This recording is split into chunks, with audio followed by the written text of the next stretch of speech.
All right, ladies and gentlemen, welcome to the bunker. This is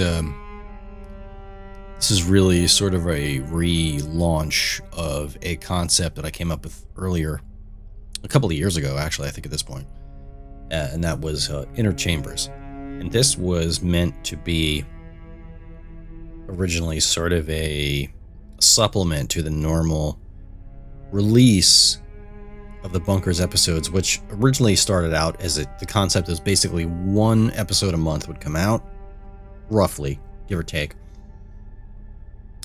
based on available topics and information, investigations and evidence, and so on and so forth.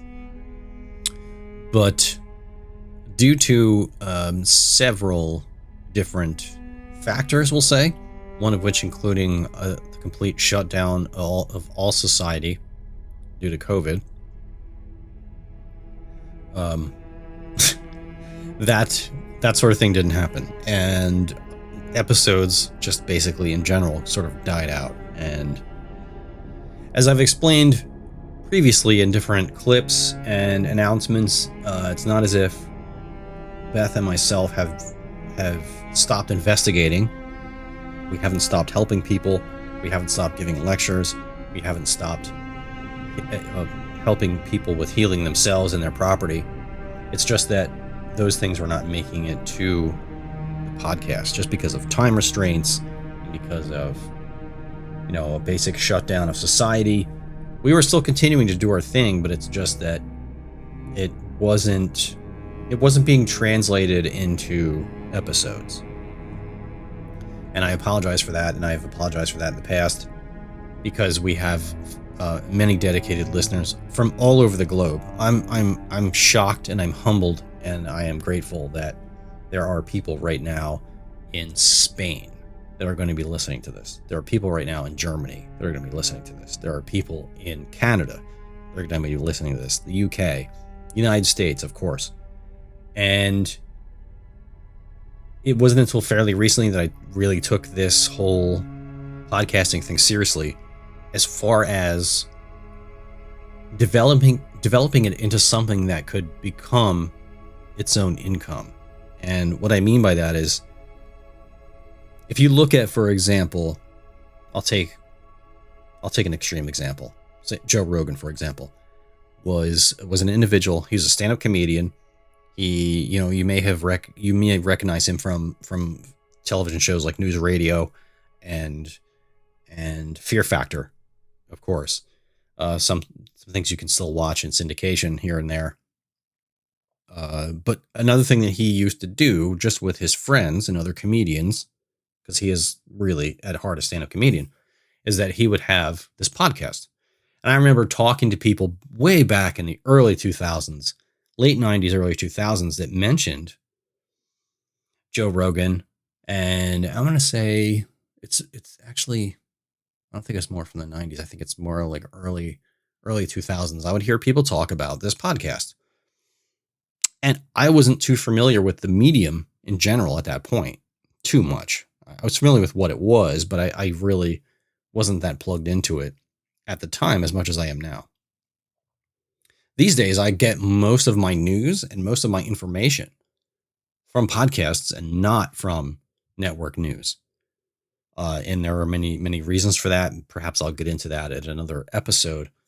But one thing that I want to do with this Inner Chambers is to provide content, extra content for subscribers that would like a deeper sort of dive into my psyche, sort of where I'm coming from, the things that I believe or disbelieve, and just my basic stance on things. Perhaps a behind the scenes look at investigations, on-site interviews with other investigators and other teams that may be coming to like West Hill Manor, for example, to investigate things like that. And so one of the things that I wanted to do was basically to just literally turn on the mic, start recording. And then what I wanted to do was to jump into a topic. If the internet will open, there we go.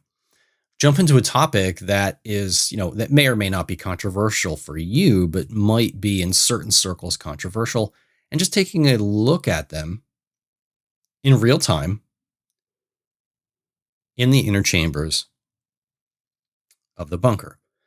So one thing that I wanted to touch on, something that I discovered recently, was a legitimate, 100% legitimate concern, which I thought at one point was just BS conspiracy theory, was weather control. Now, this is something that has been talked about. You may have you may have heard friends or family talk about quote unquote chemtrails, and how certain people were looking up at the sky and they were seeing strange patterns in the sky that didn't look natural. Now you expect to see a contrail behind a plane that's flying at high altitude, but typically these things are short-lived. You see them appear behind a aircraft flying through, high altitude. You'll see it there, and you'll see it appear, but shortly after that, it will disappear. There's no issue, right? Because it's just a plane flying. That's just a natural occurrence, just a natural byproduct of a plane flying at high altitude that is using jet propulsion, that is no doubt expelling some kind of toxin into the environment, being jet fuel. And of course, there being probably some negative effects from that, right? And then there was other people that were talking about chemtrails being an actual conscious attempt to manipulate the weather in some way, right? And we've heard everything from, they're spraying chemicals into the clouds to manipulate weather and to perhaps manipulate our behavior. I've heard those theories. But here's the thing. When it comes to conspiracy theory, right? Where I came from when I went to school, coming up with a theory was not shunned. It wasn't considered a negative thing. If you had a theory, that meant that you would posit a theory, and you would, no doubt, if you had done some research and you really thought about this a little bit, then you would provide some premises that would support that argument. And it was up to the process of quote unquote argument, which I'll call philosophical discourse, right? That would work out the validity or invalidity of those claims. And you could pick them apart. You could posit your own sort of evidence or theories or logic to either prove or disprove the claim. And that is sort of the whole art of philosophical discourse. The problem with modern day is that first of all, the term conspiracy theory, that literal term, was invented by Mr. Allen Dulles of the CIA. And considering that one of the CIA's primary, if not their very primary, mandate was the gathering and also the control of information. I don't think they would even argue this. That's their primary mandate, the gathering of intelligence, but also the manipulating of intelligence, the conscious distribution of their own choice disinformation to control narratives in order to elicit certain prescribed outcomes in either this country or just plug in any country around the world. Venezuela, Syria, Iraq, Afghanistan, the list goes on and on, right? Keeping this in mind, when an organization that is in charge of the collection and the control of information comes up, literally invents the term and spreads around this term, conspiracy theory, it makes you wonder, doesn't it? What exactly is the point of this? Well, I think that there are certain people out there that do not trust the popular narrative that is broadcast on CNN and CNBC and Fox News, for example, just to name a few examples. And they go out and they do their own research and they find things that don't line up with this popular narrative. Okay. So chemtrails was a thing that, I literally heard about this phenomenon described with the word chemtrails. And I thought, why would they use Why would they describe this phenomenon as chemtrails and not cloud seeding, which is a provable fact? Why do they using the term chemtrails and not weather manipulation?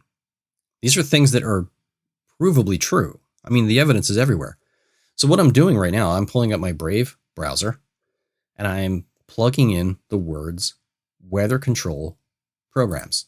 I'm doing this in real time. So let's see. So off to the right here, we have a definition of weather modification. And it is described thus. Weather modification is the act of intentionally manipulating or altering the weather. The most common form of weather modification is cloud seeding, which increases rain or snow, usually for the purpose of increasing the local water supply. Okay, and it goes on from there, but that basically grasps the gist of it. So this is something that is, maybe this is a good thing. Maybe if a certain area is experiencing a long drought and they really need water and the economics of that area, the produce and so forth are being negatively affected, maybe we can use weather modification or cloud seeding to elicit a positive outcome. Maybe we can do that. We can argue over whether or not that is in the long game a positive thing. Perhaps manipulating the weather, even for positive outcomes, will negatively affect the overall picture at some point. That's up for debate, right? But in order to have that debate, people have to understand that this is actually happening. This is going on. I'm plugging in what I'm searching for exactly word for word, and I'm reading you what comes up. So we're given off to the right side a little panel that says weather modification.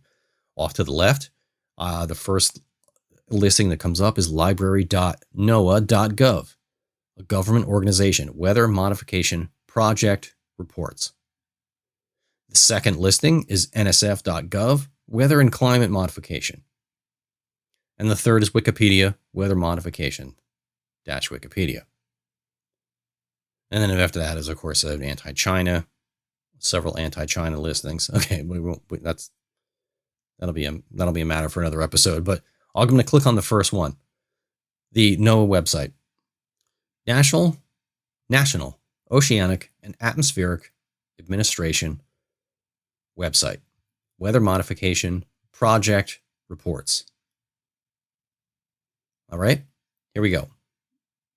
Publication history and scope. In the late 1940s and 1950s, many deemed the deliberate or the inadvertent alteration of atmospheric conditions by human activity, also known as weather modification, as a promising science of the future.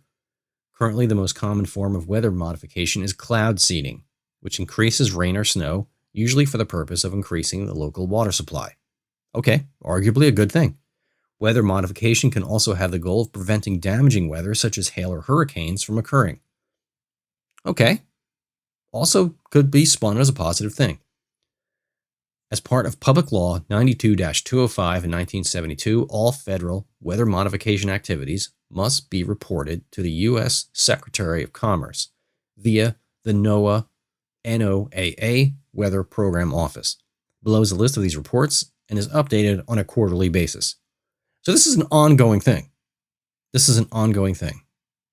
There are statutes written, there are laws written, there are standards written, which have been followed, and there is a giant list. There are at least 10 pages of projects that are listed by name. It's right here. Just a simple internet search. I'm not using Google because, I have my thoughts about Google. Either way, whatever browser you use, you can probably search and you can probably find this. I'm not using Google, so I'm not sure if you can use Google and find this. I imagine you probably can, but I'm not going to say because I'm just telling you I'm using a Brave browser. I just don't like ads and pop-ups and tracking and all that stuff, so I just use a more secure browser. But up to you whether you want to try this experiment on your own. And here it is, right in plain black and blue and white.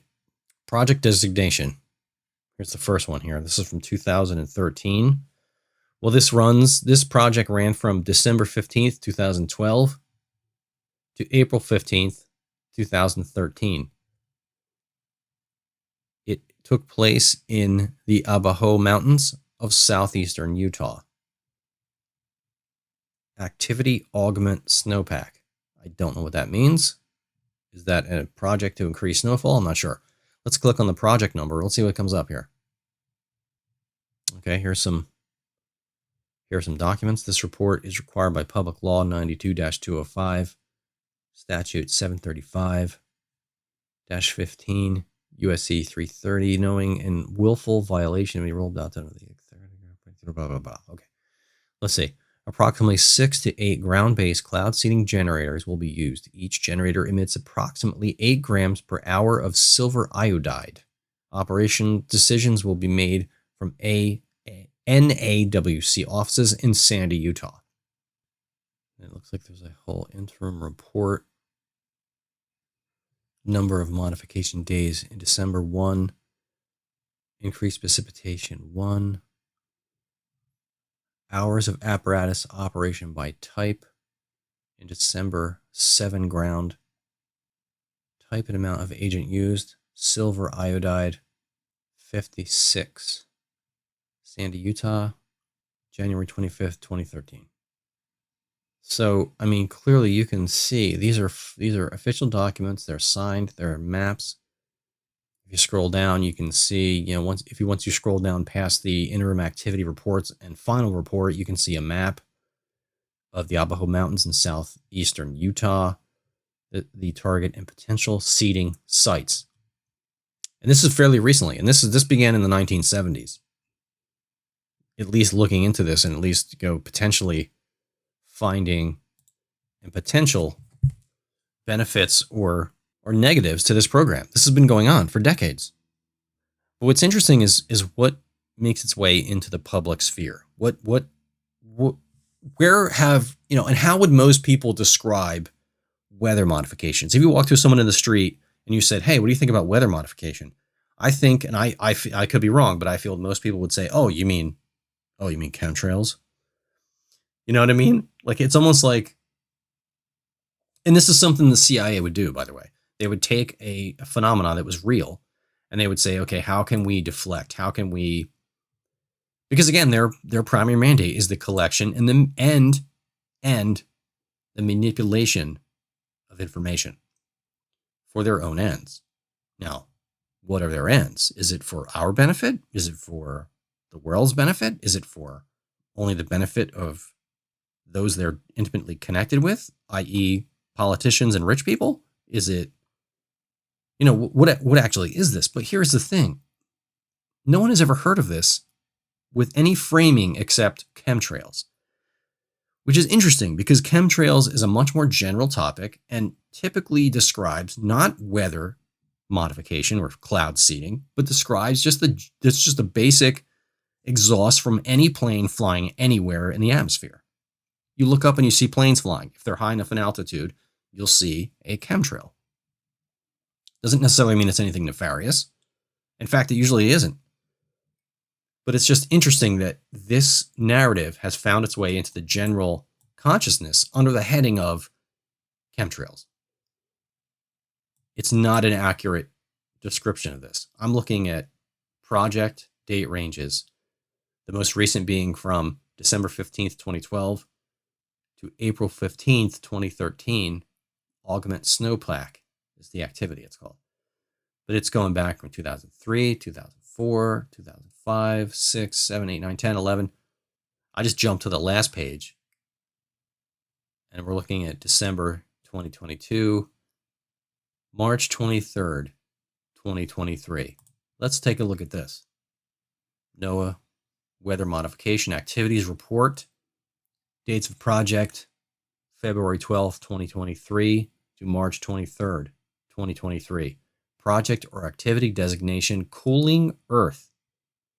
Purpose of project or activity to reduce average global temperature. So again, whether or not this is a project that is, or that has our best interests at heart, this is going on. And we in popular culture here in the US have been led to believe that chemtrails were bullshit, and that you're crazy if you believe this was going on. Now, what's interesting about this report is I'm just kind of scrolled down a little bit. Section 8, it says safety and environment. Has an environmental impact statement, federal or state, been filed? If yes, please furnish a copy if applicable. It says no. Have provisions been made to acquire the latest forecasts, advisories, warnings, etc. of the National Weather Service, Forest Service, or others when issued prior to and during operations? That's checked no. Have any safety procedures, operational constraints, provisions for suspension of operations, monitoring methods, etc., and any environmental guidelines related to the possible effects of the operations been included in the operational plans? That is also checked no. So, what does this really mean? I mean, what this says to me, without digging really super deep into this and really running down weather patterns in these areas and running down, aircraft activity in these areas and so forth, and really taking a super deep dive into this, which some people have done. Without doing that, just looking at this on its face, what I can say is that we're being deceived. Again, the term conspiracy theory, I'll remind everyone, was created by the CIA as a sort of cop-out or a like get out of jail free card for something because let's look at it from their perspective. They're doing tons of nefarious stuff all the time. I think that's pretty clear. I think most people know that now. If something gains too much traction in the media, what they need to do is sort of send out a disarming sort of message that will not only disprove or convince many on its face to disprove a certain theory, even if it's true, by classifying it with other things that aren't true, or that other things that are clearly not nefarious. In this example, chemtrails. Chemtrails are, like I said earlier, generated by any aircraft flying high enough in the atmosphere. You'll see chemtrails. But that's not what's going on here. We have individuals in our government that are trying to manipulate the weather. And whether or not their intentions are positive or not, this is something that's not debated in the general consciousness. We're not sitting around talking about like, hey, is this ethical? Are there negative effects that will come down the line as a result of manipulating the weather, even if we produce positive outcomes now? And why is that debate not happening? It's because most people aren't even paying attention to it, because when you say weather manipulation or cloud seeding, they think, oh, chemtrails, and they immediately dismiss you. And this is just one example of this phenomenon, and I have many others. We'll get into that. This is, and again, I want to caveat this. This is, Inner Chambers is not going to be all about conspiracy. It's not going to be all about governmental things. It's not going to be all about politics. It's not going to be any one topic. It's going to be a jumble of everything. You're really not going to know from one week to the next what you're going to get. Not saying that I'm going to release something every single week, but when I have something really compelling to share, I'm going to share it. And it could have to do with the paranormal. It might have to do with spirituality. It might have to do with politics. It might have to do with conspiracy theory. I'm basically, this is the root of what I wanted to tackle with the bunker in general and the Inner Chambers more specifically. And that was stories that may fly under your radar, so to speak. Things that are popular, sometimes things that are not popular. It may be headlines that are hitting the general corporate news swarm. It might be that. It might be debunking those things. It might be just different takes on different subjects. It might be paranormal activity. It might be certain thoughts or feelings about a certain paranormal TV show. And again, for everyone that's listening to this, if you hear these episodes and you hear something that you disagree with, please don't hesitate. Reach out. Let me know why you don't believe X, Y, or Z, or why you do believe it. Perhaps you have evidence of a different narrative. I'm open to all avenues of information, and this is really the purpose of this podcast in general. It's just I'm going to put out the best information, the latest information that I feel that I have. I'm not always going to agree with or disagree with it, but I'm going to put it out there. But I want to just make sure that everyone listening understands that if you hear anything in here on the regular episodes, if you disagree with me with anything on Twitter, you know, anything in your chambers, please reach out, because I'm open to all information, and I want to be privy to all information that's out there. And I simply just don't have the time to run down every single piece of information or narrative that's out there. I'm pretty plugged into most of the major ones, but I'm sure there's a lot more out there that I'm not aware of than ones that I am aware of. And I appreciate everyone that takes the time to write an email or send a direct message to let me know that they agree or disagree with whatever I'm saying, and can provide either additional information or contradicting information. I'm curious. I'm very, when it comes to knowledge, I'm very philosophical about it. In other words, I will cling on to something if as truth, if it has lots of supporting evidence, but I'm never really like married to it. I'm never going to chain myself to anything really 100%, because I feel like we are so heavily propagandized in the United States, for example. Many other countries in the West, like the UK and Australia, just to cite a few examples, we're heavily propagandized with Western propaganda, and we don't always hear opposing viewpoints. We don't hear viewpoints from China. We don't hear viewpoints from Cuba. Places that are considered like, oh, they're whatever. My point is, we're getting sort of one version of the narrative, and I would like to not be that. I would like to actually entertain all things, all theories, equally possible. And I just wanted to point this out, because this is something that I used to shit on quite regularly. Like, oh, chemtrails, yeah, just whatever. Yeah, there's a plane flying, there's a chemtrail. I believe the propaganda. I didn't think that weather seeding and all this stuff was actually real until fairly recently. I did not understand what was going on. But you can go online, literally, and I mean, I'll back up a couple pages here, back to my search.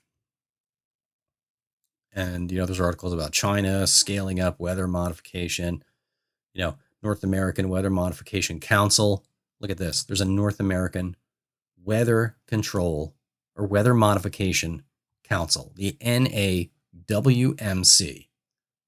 You have to be kidding me. The mission of the North American Weather Modification Council, or NAWMC, is to advance the proper use of weather modification technologies through education, promotion. As I'm sitting here reading, there are pictures scrolling up of equipment, of radar.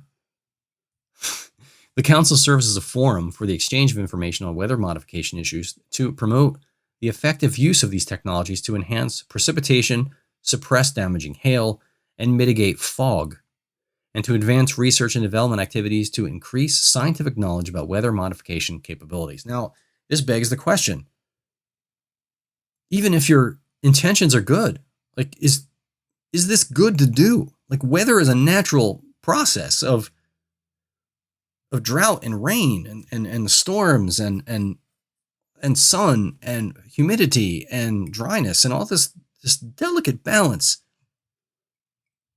that the Earth has been carrying out billions of years before we have been here in our current form. Is this safe to do? This is pretty incredible. If you're listening to this, I highly recommend you look up the NAWMC website. NAWMC.org is the address. They've got an about us, about the organization. You can become a full member. There's a whole section on cloud seeding equipment. Cloud seeding can be applied from the ground or the air. Each is briefly described here. Let's look at the equipment. Silver iodide ground generators release microscopic particles in or below cloud base, which act as a nucleus for ice crystals to form, spurring precipitation development. Wingtip seeding generator. Airplane-mounted seeding generators are used primarily on summer cloud seeding programs and a few winter programs. They are operated either directly below cloud in the updraft or in cloud, usually during winter operations in less turbulent conditions. And I mean, they just go on to all these different pieces of equipment. ejectable flares, dry ice pellets, hygroscopic flares, propane generator, end burning flares. There's publications, scholarships, frequently asked questions, links, and a contact tab. This is just one site, guys. I mean, this is a huge, huge industry that has been going on since at least the 1970s. That's a conservative estimate. So my point of this is, if you hear something and you immediately dismiss it as a conspiracy theory, I admit, in many occasions you'd be correct. It's just a theory. There's no proof. This one is, there's mountains of evidence. I mean, but just a couple of clicks away with a mouse. It's all out there to find. And this is something that I personally shit on and discredited for years. When I would hear people talk about weather control or cloud seeding, I was like, oh yeah, the chemtrail thing, yeah, whatever. I'm coming clean right now. Full disclosure. I shit on this theory. And it is obviously correct. And I hope you have the same experience with certain things. If you have a certain held theory and you look into it and you find contradicting evidence, like, please file the evidence.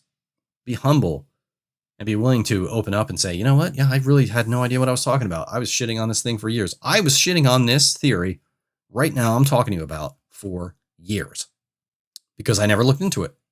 I never just took the time just to stop and, instead of watching TV or YouTube videos, instead of just going, yeah, you know what? The cloud seeding thing, I wonder if that's actually real.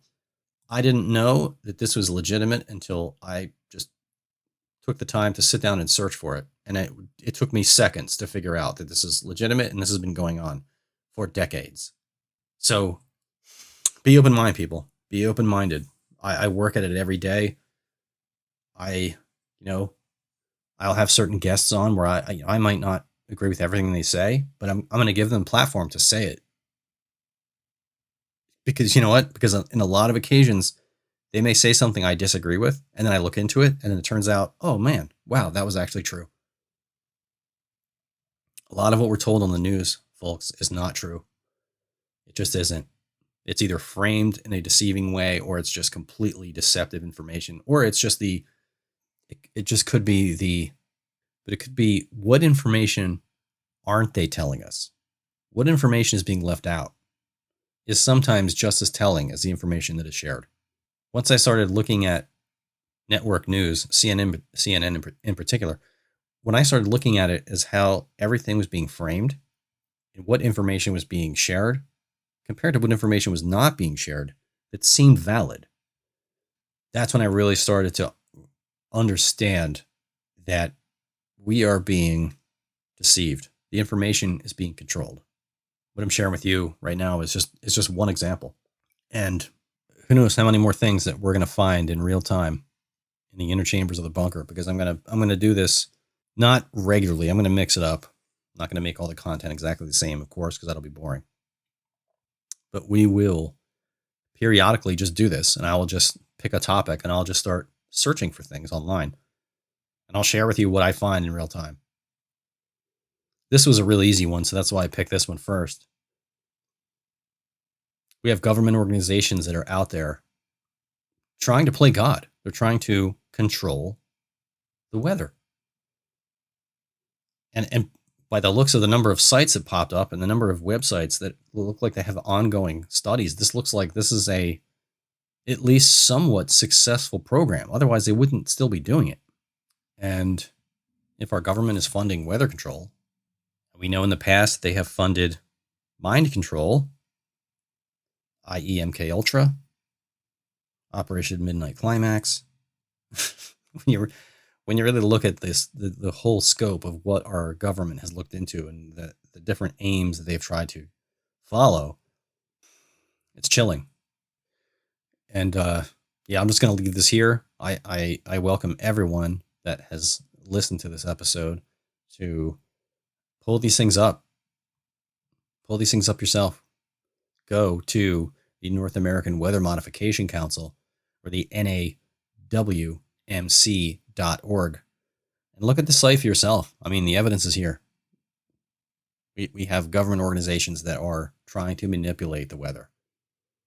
And again, as I touched on several times before, even if the intention is a positive one, have they studied the long-term possible negative effects of controlling the weather?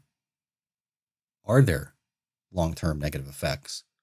What are these chemicals are spraying to the clouds? Are there negative effects of just the chemicals they're spraying? Because let's not forget, they're spraying chemicals into the clouds, and that shit is raining and or snowing down on top of us and down on top of all the mountains and vegetation and the animals and the rivers and streams. Has this been studied properly? And is this safe? Is this safe? Again, I want to thank you for joining me in the inner chambers of the bunker. And as always, I recommend that you look into this yourself. If you find supporting information, contradicting information, please feel free to share it with me. I will definitely look at everything that is sent. And, if it's applicable and if it's, if I can bring it to you in a informative and or hopefully entertaining way, I will definitely do so. But either way, I welcome everyone to reach out, to send me any information, positive or negative, that you find in your searches as a result of looking into this. Perhaps you've been looking into this for years. I just stumbled upon this fairly recently. If you can find or have researched this information, I would love to talk to you. So once again, thank you for joining me in the inner chambers of the bunker. And I welcome you to stay weird.